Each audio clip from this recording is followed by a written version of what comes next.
नमस्ते प्रिय छात्रों, आज पुनः मैं नए विषय के साथ उपस्थित हूँ। आज का विषय है अक्तवतु प्रत्यय। जो छात्र पहली बार हमारे वीडियो को देख रहे हैं, उन छात्रों से अनुरोध है कि वे इस भाषा संस्कृत चैनल को सब्सक्राइब कर लें और अपने मित्रों को भी बताएं, उनसे शेयर करें। विषय है अक्तवतु प्रत्यय। अक्तवतु प्रत्यय को समझने के पहले दो चीज समझना संक्षेप में आवश्यक है। प्रत्यय, प्रत्यय क्या है? तो प्रत्यय के बारे में विशेष जानकारी हेतु हमारा प्रत्यय का वीडियो आप अवश्य देखें। इसमें प्रत्यय से संबंधित सारी जानकारियां दी गई हैं, पूर्ण विवरण दिया गया है। तो आप प्रत्यय से संबंधित जानकारी के लिए प्रत्यय का वीडियो अवश्य देखें। संक्षेप में मैं अभी बताता हूँ। डांस है जो किसी भी शब्द या धातु में लग करके, अर्थात शब्द या धातु के बाद लग करके उसके अर्थ में परिवर्तन कर देता है, वे शब्दांश ही प्रत्यय कहलाते हैं। जैसे उदाहरण के लिए गम धातु है, अर्थ होता है जाना, और उसमें यदि हम एक प्रत्यय जोड़ देते हैं, त्वा प्रत्यय, तो गत्वा शब्द बन जाता है जिसका अर्थ हो जाता है जाकर। पहले गम धातु था, अभी प्रत्यय लगने के बाद ये शब्द बन गया और शब्द के अर्थ में परिवर्तन भी हो गया कि जाना अर्थ पहले था, अब इस शब्द का अर्थ हो गया जाकर। तो इस प्रकार प्रत्यय वे शब्दांश हैं जो किसी भी शब्द या धातु में लग करके उसके अर्थ में परिवर्तन कर देते हैं। उसके बाद हम देखते हैं कि यह जो प्रत्यय है अक्तवतु प्रत्यय, वो कृत प्रत्यय के अंतर्गत आता है। अर्थात सारे प्रत्ययों को तीन भागों में बांटा गया है, जिसमें से पहला प्रत्यय जो है ग्रुप, वो कृत प्रत्यय कहलाता है। इसमें बहुत सारे प्रत्यय हैं, अक्त्वा, ल्यप, तमन, अक्त, अक्तवतु, क्षत्रे, शान, स्तभ्यत, अनियत। उसी में से एक प्रत्यय अक्तवतु प्रत्यय भी है, तो ये इस ग्रुप में रहने के कारण कृत प्रत्यय कहलाता है। और यह प्रत्यय जिसके अंत में रहता है वह शब्द कृदंत शब्द कहलाता है। अर्थात अक्तवतु प्रत्यय से जो शब्द बनेगा वो शब्द क्या कहलाएगा? कृदंत शब्द कहलाएगा। तो इस अक्तवतु प्रत्यय को हम कुछ पॉइंट्स के आधार पर अध्ययन करते हैं। सबसे पहले देखते हैं कि अक्तवतु प्रत्यय का अर्थ क्या होता है। जब हम किसी भी शब्द में या धातु में, अक्तवतु प्रत्यय शब्द में नहीं होता है, केवल धातु से होता है, तो धातु में जब अक्तवतु प्रत्यय का प्रयोग करेंगे तो उसका अर्थ क्या होगा? तो अक्तवतु प्रत्यय जब हम प्रयोग करेंगे तो उसका अर्थ हो जाएगा भूतकाल, अर्थात पास्ट टेंस में इसका अर्थ हो जाएगा। जैसे गम धातु में लगाएंगे तो इसका अर्थ हो जाएगा गया, खा धातु में लगाएंगे तो खाया, पढ़ धातु में लगाएंगे तो पढ़ा, चल धातु में लगाएंगे तो चला। अर्थात जो क्रिया संपन्न हो चुकी, ऐसे धातुओं को बताने के लिए, ऐसे अर्थों को बताने के लिए धातु से हम अक्तवतु प्रत्यय का प्रयोग कर सकते हैं। वैसे हम क्या करते हैं? भूतकाल के अर्थ को बताने के लिए लंग लकार का प्रयोग करते हैं, लेकिन यदि हम चाहें तो लंग लकार का प्रयोग नहीं करके अक्तवतु प्रत्यय का प्रयोग कर सकते हैं। हमारे पास ये ऑप्शन हो गया, हमारे पास ये विकल्प है कि हम भूतकाल के अर्थ को बताने के लिए चाहें तो लंग लकार का प्रयोग करें या चाहे तो अक्तवतु प्रत्यय का प्रयोग करें। तो यदि हम अक्तवतु प्रत्यय का प्रयोग करेंगे तो भूतकाल के अर्थ में हम इसका प्रयोग करेंगे। अब ये अक्तवतु प्रत्यय जो है, इसमें इस क का और इस उ का लोप हो जाता है, क तथा उ का लोप हो जाता है, तो क्या बचता है इसमें? अक्तवतु में सिर्फ तवत शेष रहता है। अर्थात जब हम धातु में जोड़ेंगे इसको तो लास्ट में तवत मूल शब्द में ऐड हो जाएगा। जैसे गम प्लस अक्तवतु है तो ये शब्द क्या बनेगा? गतवत, ऐसा शब्द बनेगा। यदि गम धातु में अक्तवतु जोड़ेंगे तो मूल शब्द क्या होगा? ये पहले धातु था गम, अब अक्तवतु प्रत्यय जोड़ने पर ये शब्द बन गया गतवत। ठीक है, अक्तवतु प्रत्यय। अब इसका प्रयोग हम कहां करेंगे, कैसे धातुओं से इसका प्रयोग होगा? तो कहते हैं कि केवल परस्मैपदी धातु से, केवल परस्मैपदी धातु से कर्तृवाच्य में प्रयुक्त होता है। कर्तृवाच्य में, वाच्य भी दो तरह के होते हैं, वाच्य जब हम लोग आगे पढ़ेंगे तो उसमें विशेष रूप से देखेंगे। तो अभी संक्षेप में देखते हैं कि कर्तृवाच्य क्या है। तो जिस वाक्य में कर्ता पद की प्रधानता होती है वह कर्तृवाच्य कहलाता है। तो कर्तृवाच्य में प्रयुक्त होता है और परस्मैपदी धातु से अक्तवतु प्रत्यय प्रयुक्त होता है। अब जैसे मूल शब्द क्या बनेगा, तो गम धातु में अक्तवतु लगाए तो मूल शब्द गतवत बच गया, ये तवत मूल शब्द में रहेगा। खाद प्लस अक्तवतु रहेगा तो खादितवत शब्द बनेगा। पठ धातु में लगाएंगे अक्तवतु तो पठितवत शब्द बनेगा। अब ये जो शब्द हमारे सामने में है उसमें दो प्रकार के शब्द हमको दिखाई पड़ते हैं। एक शब्द ऐसा है जिसमें बीच में रस्वई नहीं है, सीधे गतवत, इसमें रस्वई नहीं है, तो इसको कहेंगे हम जिसमें ई नहीं रहता है, नहीं है, ऐसे धातु को हम क्या बोलेंगे?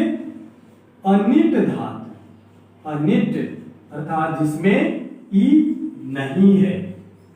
और कुछ धातुओं में ई लगता है, रस्वई लगता है, जैसे खादितवत, पठितवत। और जिसमें ई है, ई रहता है, नहीं रहता है, अनिट धातु कहलाता है।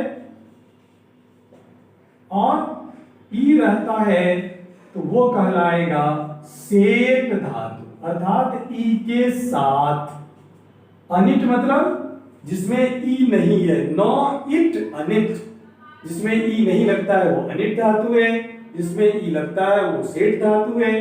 तो आप इसका अभ्यास करना होता है कि कौन से धातु में रस्वई लगेगा, कौन से नहीं लगेगा, इसके लिए अभ्यास आवश्यक है। तो हम देखेंगे कि कुछ धातुओं में रस्वई लगता है, कुछ नहीं लगता, उसको हम अलग से देख लेंगे। तो गम प्लस अक्तवत में गतवत शब्द भी बनता है और खादितवत शब्द भी बनता है। मूल शब्द बन गया। अब जब मूल शब्द बन गया तो इसका शब्द रूप कैसे चलेगा? शब्द रूप कैसे चलेगा? इसका शब्द रूप तीनों लिंगों में चलेगा। ठीक है, इसका प्रयोग कैसे होता है आगे देखेंगे हम लोग। तो शब्द रूप तीनों लिंगों में चलता है। तो पुल्लिंग में इसका रूप चलेगा कैसे? भवत, भवत के समान वान, वंतौ, वंतः ऐड हो जाता है।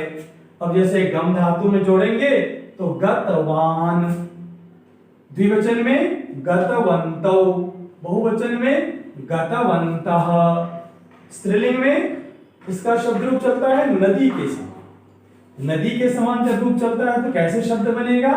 नदी, नद्यो, नद्यः। तो गतवत का क्या बनेगा? गतवती, तवती या वती, वत्यौ, वत्यः, स्त्रीलिंग में बनता है। तो गतवती, गतवत्यौ, गतवत्यः, नदी के समान। और नपुंसकलिंग में इसका प्रयोग जगत के समान होता है। तवत, तवती, तवन्ति, गतवत, गतवती, गतवन्ति, खादितवत, खादितवती, खादितवन्ति, हसितवत, हसितवती, हसितवन्ति। इस प्रकार से पुल्लिंग में वान, स्त्रीलिंग में वती और नपुंसकलिंग में वत लग करके इसका शब्द रूप चलता है। शब्द समझ गए, शब्द रूप कैसे चलता है ये भी समझ गए। अब इसका वाक्य में हम प्रयोग कैसे करेंगे? तो जब भी इसका वाक्य में प्रयोग हमें करना होगा तो इसका वाक्य में प्रयोग कर्ता के अनुसार होता है, कर्ता के समान होता है। तो कर्ता के समान का मतलब क्या हुआ कि कर्ता में जो लिंग है, कर्ता में जो लिंग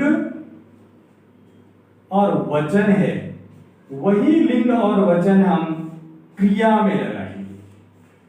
क्रिया में लगता है किसके अनुसार? कर्ता के अनुसार। कर्ता के अनुसार लिंग और वचन क्रिया में हम लगाते हैं। कर्ता के अनुसार लिंग वचन, कर्ता के अनुसार लिंग वचन क्रिया में लगती है। अब इसका उदाहरण देखते हैं कि जैसे छात्रौ गृहं गतवन्तौ। छात्रौ है, यहां पर दो छात्र है, पुल्लिंग है, द्विवचन है। तो यहां पर पुल्लिंग द्विवचन में गतवन्तौ बनता है वन्तौ, तो यहां पर गतवन्तौ शब्द प्रयोग हो गया। सबसे पहले मैं क्या करूंगा, हम लोग क्या करेंगे कि गम धातु में अक्तवतु प्रत्यय लगा करके शब्द बनाएंगे। शब्द क्या बन गया? गतवत। अब हम देखेंगे कि इसका प्रयोग किसके अनुसार करेंगे। इसका प्रयोग कर्ता के अनुसार करेंगे। कर्ता पुल्लिंग द्विवचन है, इसलिए शब्द रूप भी यहाँ पर पुल्लिंग द्विवचन का बना है, तो गतवन्तौ ऐसा शब्द बना है। दूसरा उदाहरण है बालिका पुस्तकम डैश रहेगा एग्जाम में और पठ प्लस अक्तवतु रहेगा। तो हम देखेंगे कर्ता कौन है यहाँ पर? बालिका। स्त्रीलिंग बहुवचन है। अब स्त्रीलिंग बहुवचन है तो पठ प्लस अक्तवतु का शब्द बनेगा। पहले पठितवत शब्द बना लिए, पठितवत शब्द बन गया। अब इसको हम स्त्रीलिंग और बहुवचन में बदल देंगे। स्त्रीलिंग यहाँ पर है और बहुवचन है ये, तो वत्य लगेगा, तो पठित प्लस वत में पठितवत्य हो जाएगा। तो बालिका पुस्तकम पठितवत्य, किसके अनुसार? बालिका के अनुसार इसका प्रयोग हुआ। इसमें कर्ता छात्र है तो छात्रों के अनुसार हुआ। अगला उदाहरण है, अभ्यासार्थ में दे रहा हूं, 4 प्रश्न है। जना पत्राणि डैश, लिख प्लस अक्तवतु। फर्स्ट स्टेप, लिख प्लस अक्तवतु का मूल शब्द क्या बनेगा? लिखित वत। अब इसका प्रयोग कैसे करेंगे? कर्ता के अनुसार। कर्ता कौन है? जना, ये कर्ता है। कर्ता पहचानने में दिक्कत हो तो हमारा वीडियो आप कर्ता से संबंधित अवश्य देखें। आपका बिल्कुल संदेह दूर हो जाएगा कि वाक्य में कर्ता कौन है। इस वाक्य में कर्ता है जना, पुल्लिंग बहुवचन है, तो पुल्लिंग बहुवचन में वंतः जुड़ता है, तो यहां पर भी हो जाएगा लिखित वंतः। तो जना पत्राणि लिखित वंतः, पुल्लिंग बहुवचन, किसके अनुसार? कर्ता के अनुसार। लिखित वंतः, लिखितवान, लिखितवन्तौ, लिखितवन्तः, पुल्लिंग बहुवचन। सा विद्यालयम, गम प्लस अक्तवतु शब्द बना गतवत, ये शब्द बन गया। अब गतवत शब्द बना तो इसका प्रयोग किसके अनुसार? कर्ता के अनुसार। कर्ता किस लिंग में है? स्त्रीलिंग में है, प्रथमा विभक्ति है, एक वचन है, स्त्रीलिंग एक वचन। तो यहां पर गम प्लस अक्तवतु का स्त्रीलिंग एक वचन में रूप हो जाएगा गतवती। सा विद्यालयम गतवती, बालिके डैश खाद प्लस अक्तवतु। मूल शब्द क्या बना? खादितवत। खादितवत शब्द बन गया। अब ये स्त्रीलिंग द्विवचन है बालिके, तो स्त्रीलिंग द्विवचन में गतवत्यो वत्यो लग जाएगा, तो इसमें खाद में लग जाएगा, तो खादित वत्यो, खादित वत्यो, ऐसा इसका प्रयोग यहां पर हो जाएगा। किसके अनुसार? बालिके के अनुसार। स्त्रीलिंग द्विवचन। गुरवः मम गृहे डैश, आ प्लस गम प्लस अक्तवतु शब्द बन गया आगतवत, आगतवत। अब इसका प्रयोग किसके अनुसार? कर्ता के अनुसार। कर्ता कौन है? गुरवः। कौन सा लिंग है? पुल्लिंग। कौन सा वचन है? बहुवचन, तो पुल्लिंग बहुवचन, वंतः लग जाएगा, तो आगत वंतः, आगत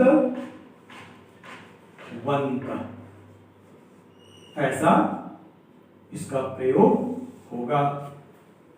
तो हमने क्या देखा कि अक्तवतु प्रत्यय भूतकाल के अर्थ में होता है, इसका प्रयोग प्रश्नपदी धातु से कर्तृवाच्य में होता है और वाक्य में प्रयोग इसका कर्ता के अनुसार।